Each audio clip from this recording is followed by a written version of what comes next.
I was 9 years old when I started living alone in a half-built 7-story building in Kabul. My family lived elsewhere, but I was sent to the capital to oversee the construction site. In reality, the building had been abandoned halfway through, and someone needed to make sure nothing was stolen or destroyed. That someone became me. There was no electricity, no proper doors, no finished windows. At night, the entire structure turned into complete darkness, no nearby lights, no houses, nothing. Just concrete and wind moving through empty floors. Every evening I followed the same routine. I would let the workers leave, then walk floor by floor checking everything: doors, windows, anything the wind could damage. If I missed something, the building would make sure I noticed it later through the noise it created at night. Then I had to go down to the basement. That part was my worst nightmare. The main gate was down there, and I hated going to close it. The stairwell had no lights at all, and I had to walk down in total darkness using only memory and touch. It always felt longer than it should be. Every step down felt like I was leaving the world behind. My father called me every night just to confirm I locked it. Not because of anything supernatural. Because kidnappings were real. Children from wealthy families disappeared often enough that everyone treated it like a normal risk.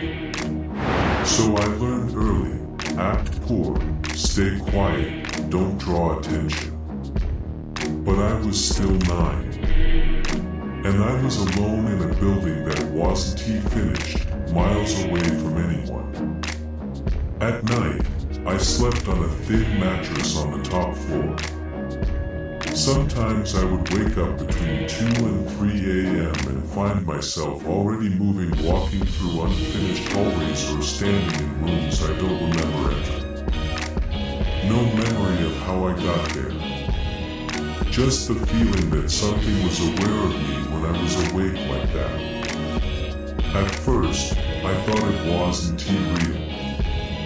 I convinced myself it was just tiredness or imagination. But then something strange started happening. The more I thought about it, the more it seemed to happen. At some point, I even started feeling like thinking about it was making it worse, as if I was somehow pulling it into reality by focusing on it too much. To cope, I tried to act strong. There was a mirror in one of the unfinished hallways. Sometimes at night, when everything was completely dark, I would stand in front of it. At first it was just to calm myself. I would stare at my reflection, make faces, try to convince myself I wasn't afraid. But over time, it changed. My focus would lock in. My thoughts would slow down. It felt like I wasn't fully choosing to stay there anymore, I just wouldn't leave. Time would stop making sense. And later, I would realize I had been standing there far longer than I thought, completely disoriented, like I had lost pieces of time. After a while, I stopped going near the mirror at night. It didn't feel like it was helping me anymore. It felt like it was changing something in me. I would even avoid it during the day for some reason. Then one morning, everything escalated. I woke up late.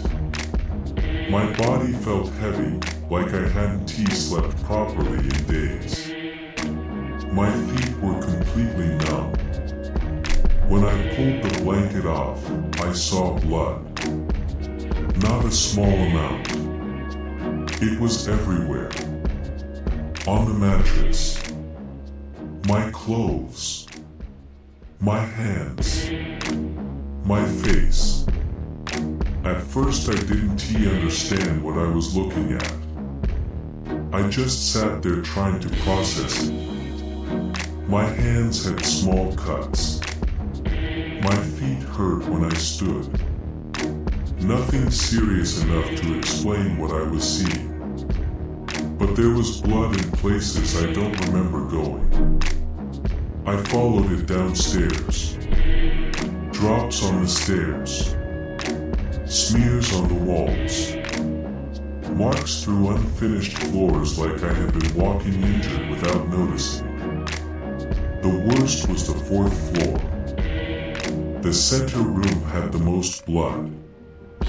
I stood there for a long time without moving. My hand was pressed against the wall without me realizing it. Like I had already been there before I woke up. I never found what caused it. No broken glass. No sharp metal.